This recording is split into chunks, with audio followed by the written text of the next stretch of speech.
Hello, everyone. Ex-Wallkill Bethelite here. And Jehovah's Witnesses heavily practice an unscriptural form of shunning. And I mean, they blatantly go against Scripture.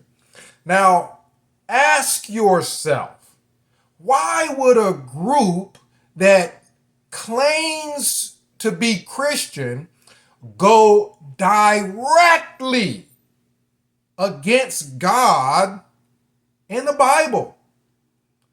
Well, it's because Jehovah's Witnesses don't follow God in the Bible. They follow Watchtower, and whoever Watchtower tells them is the governing body.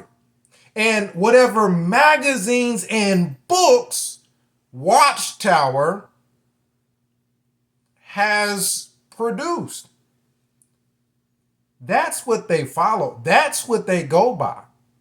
In fact, most Jehovah's Witnesses have never read the Bible. Now, think about it like this.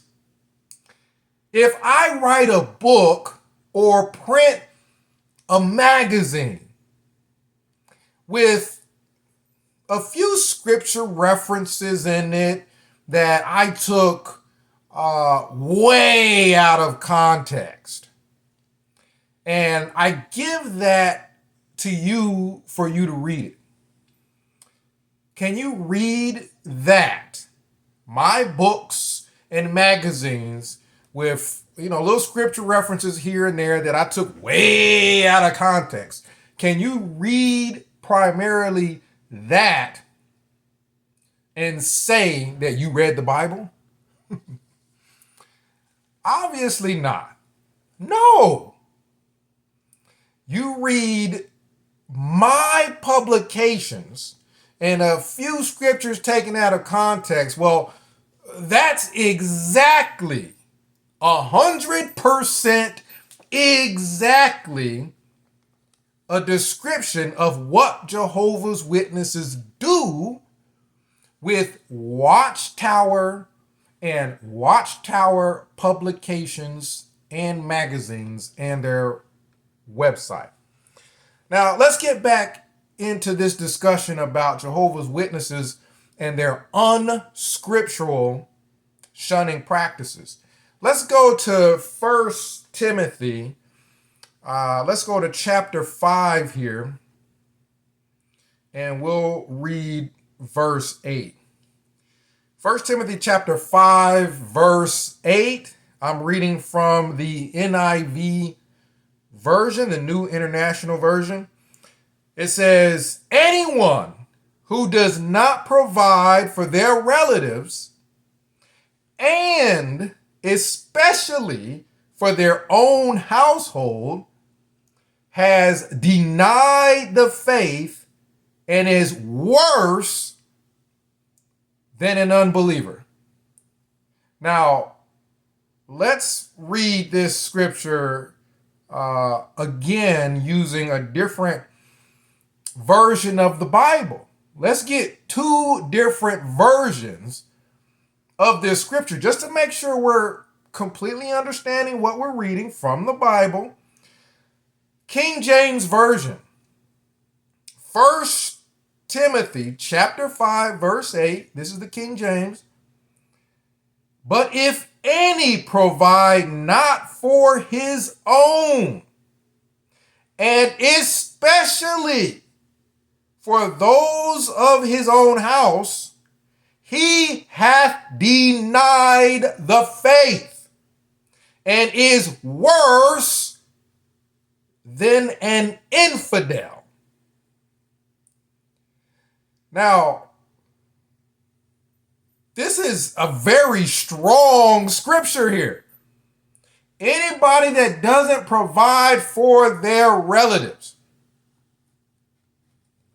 has denied the faith and is worse than an infidel.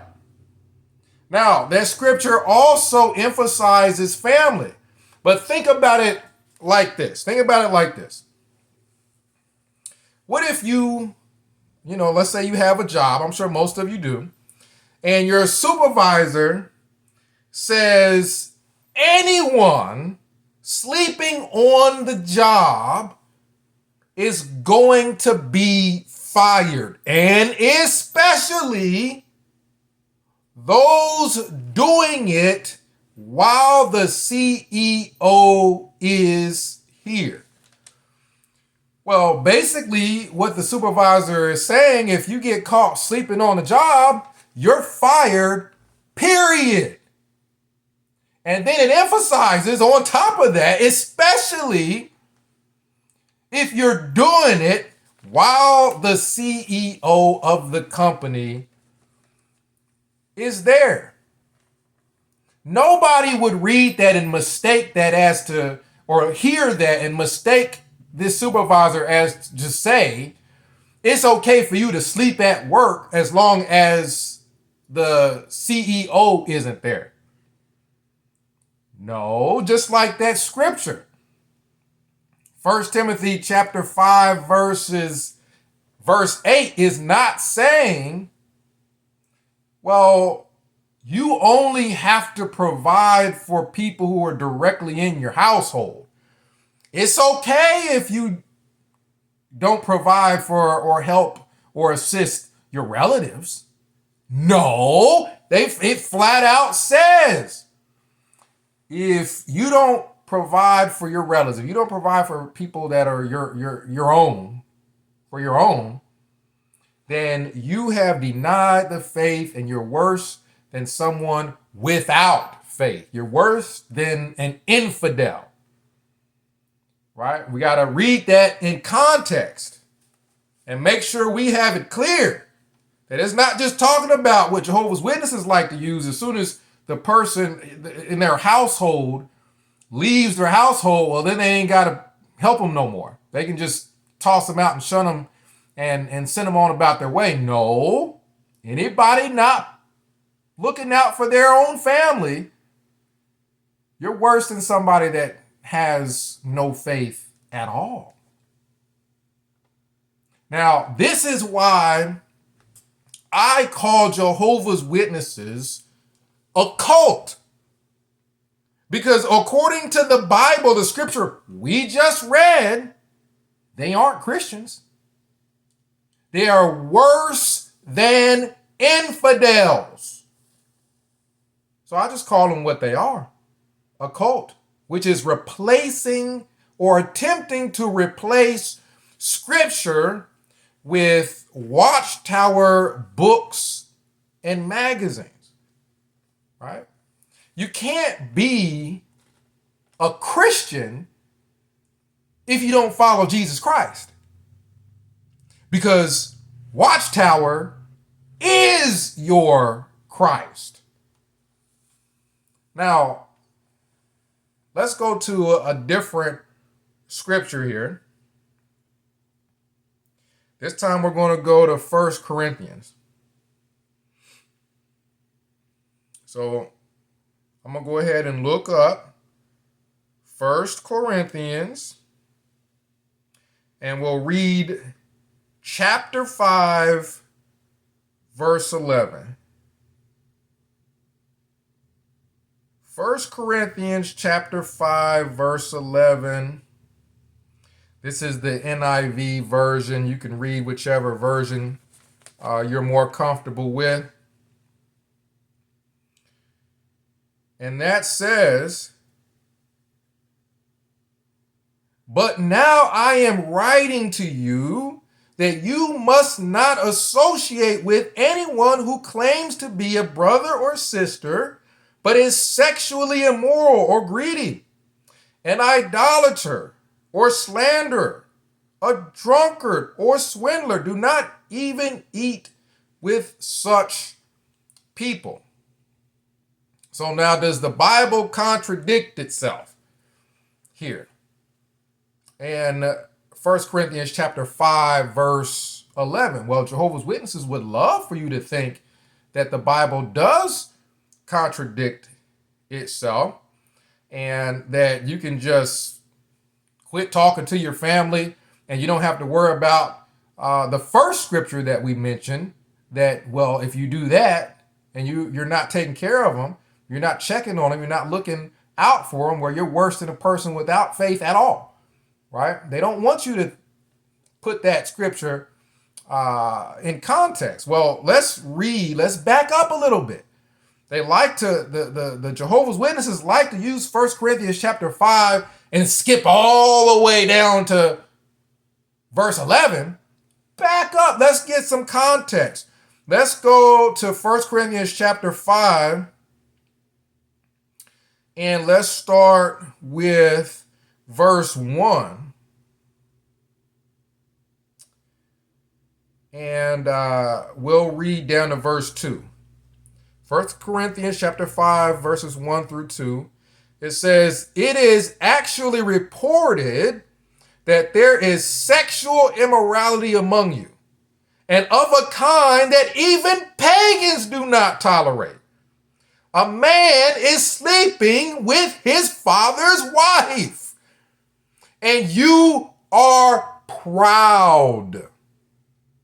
Shouldn't you rather have gone into mourning and have put out of your fellowship the man who has been doing this?" This is extreme.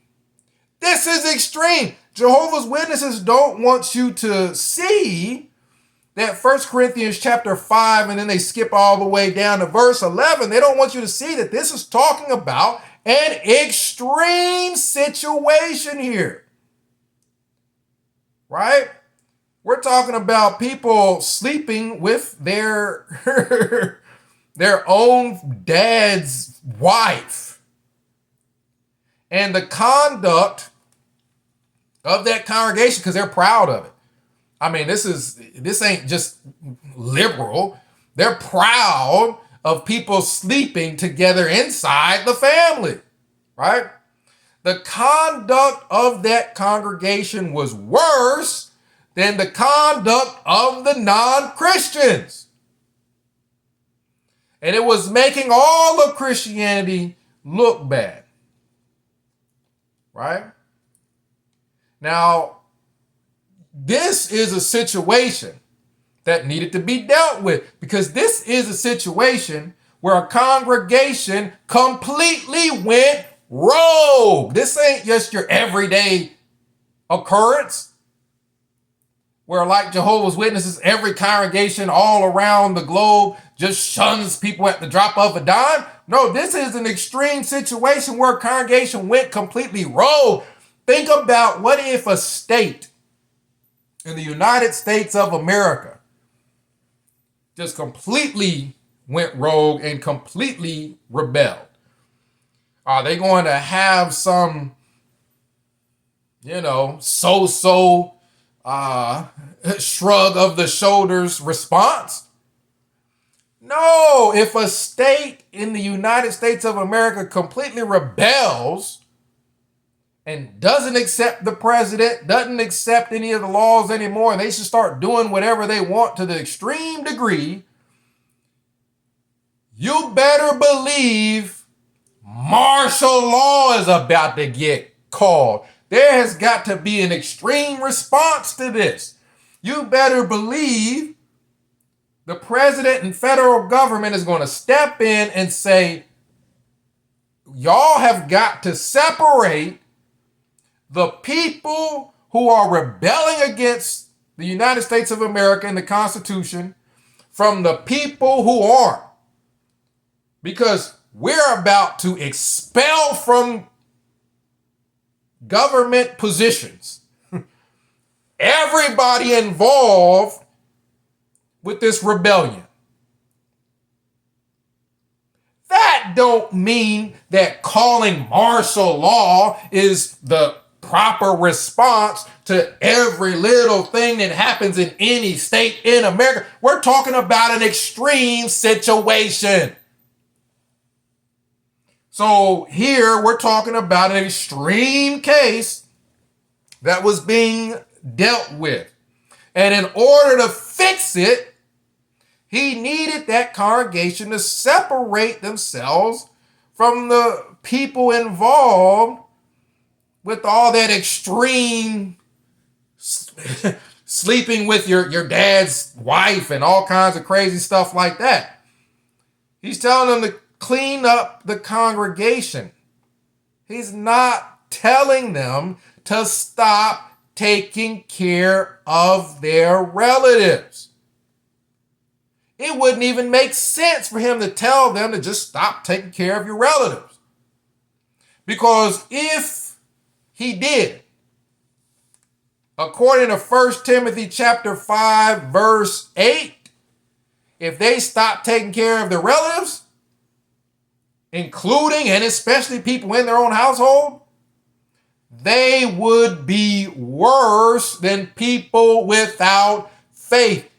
You can't clean up a congregation by telling them to go against Scripture at 1 Timothy chapter 5, verse 8, and telling them to be worse than infidels. That's not what he was telling them.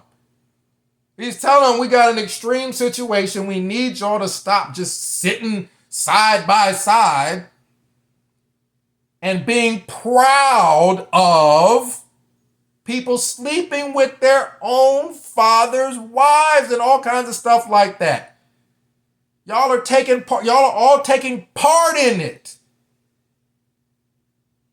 That's what needed to be resolved. Not just them talking to their relatives. This wasn't just about trying to break up and destroy families. This was a complete and outright rebellion in the congregation. Now, how many of you out there, post down below, how many of you out there have slept with your father's wife? And in that case, you've kind of fallen more so under this extreme situation? Or how many people have seen congregations just completely go rogue where everybody's sleeping with their father's wife and doing all kinds of crazy stuff and being proud of it? Well, yeah, in that case, you might want to take some extreme measures, but it doesn't say not to speak to your relatives for years on end, for decades on end, like Jehovah's Witnesses do. It doesn't have a set time frame or anything. They just needed to separate from all this extreme craziness to clean up the congregation, to make it to where it wasn't unacceptable even to the people who weren't believers as to what that congregation was doing.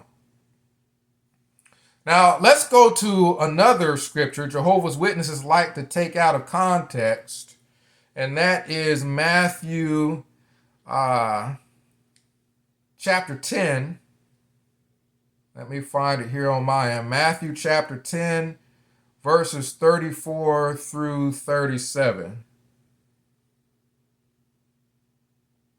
Matthew chapter 10. And let's see. Verse 34. And let's see if we can go to verse 37 here.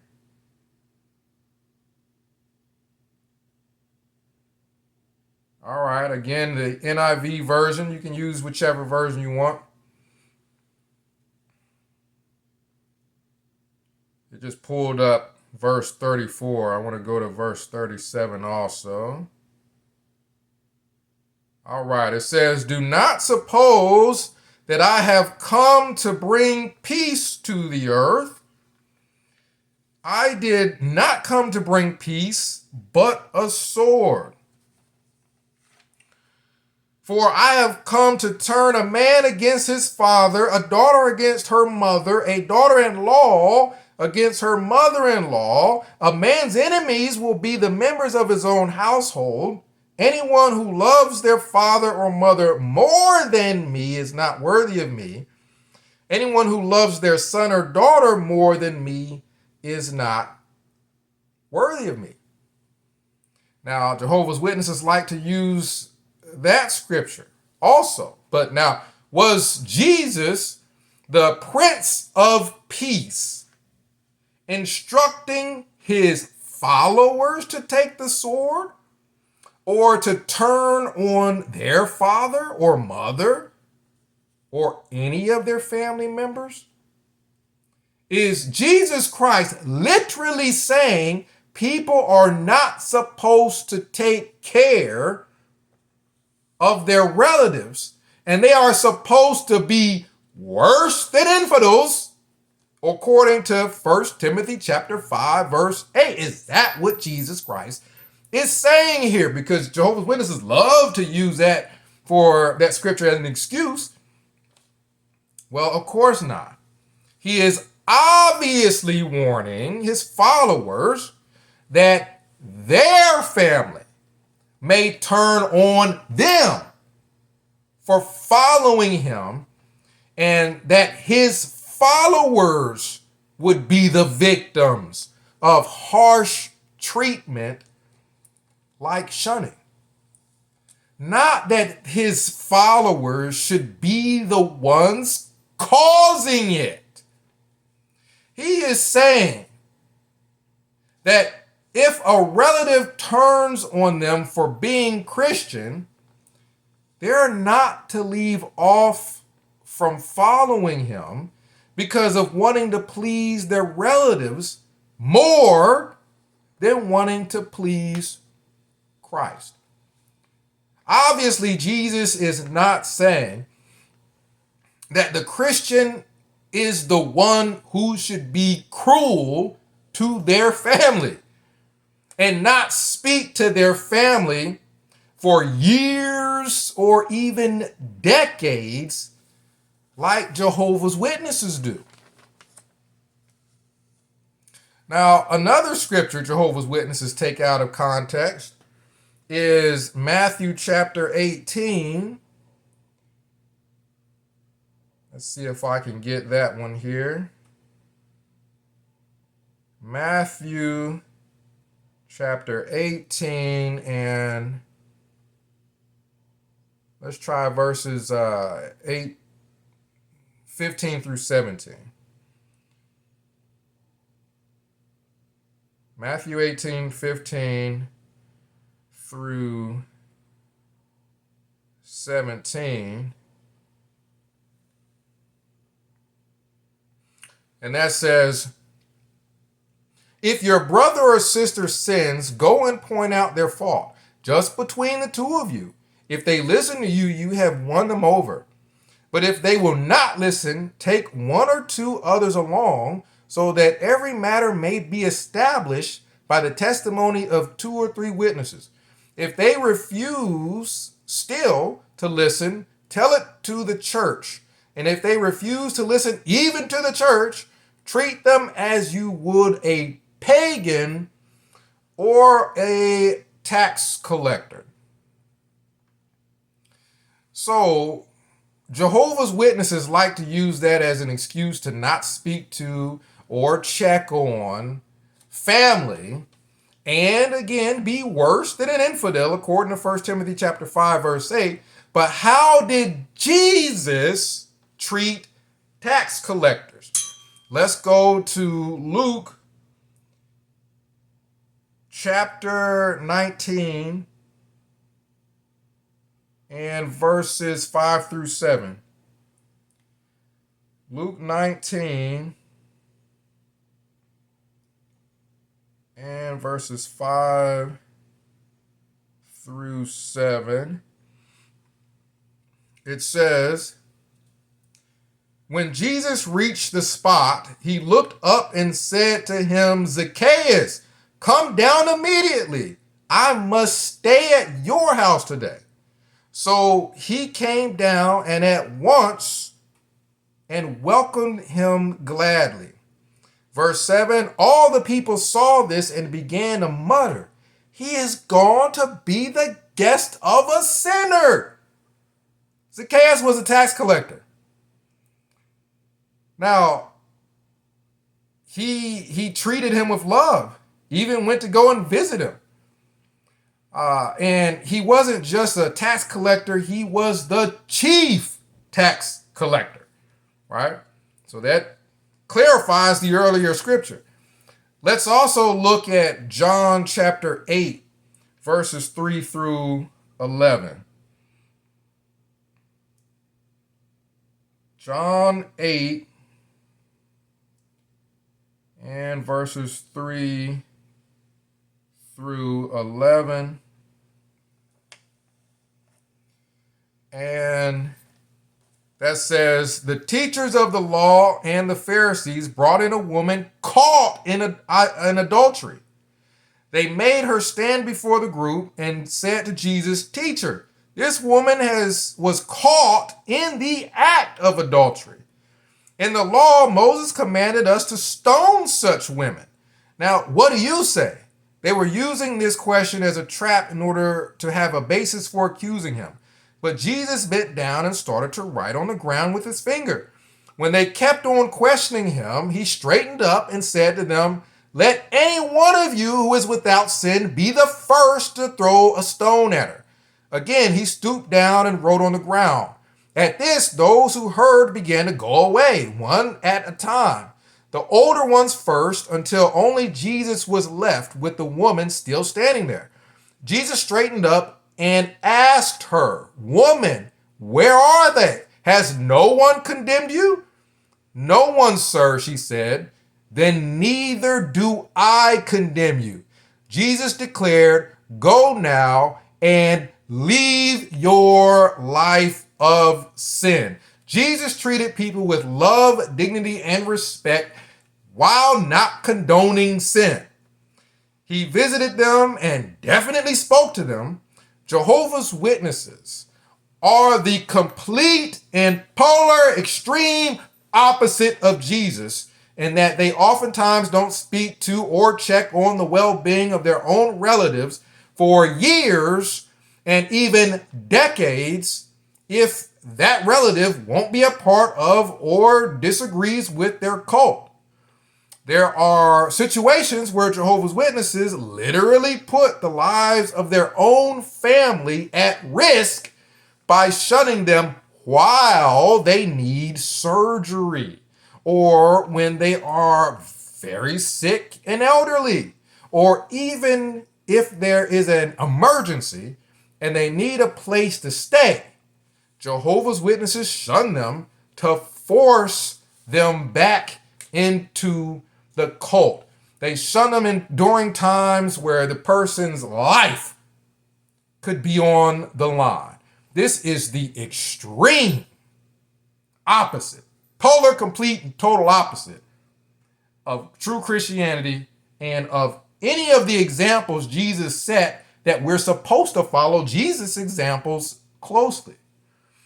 Jehovah's Witnesses make a mockery of God's name by claiming to be his witnesses, but leading people as far away as possible from God.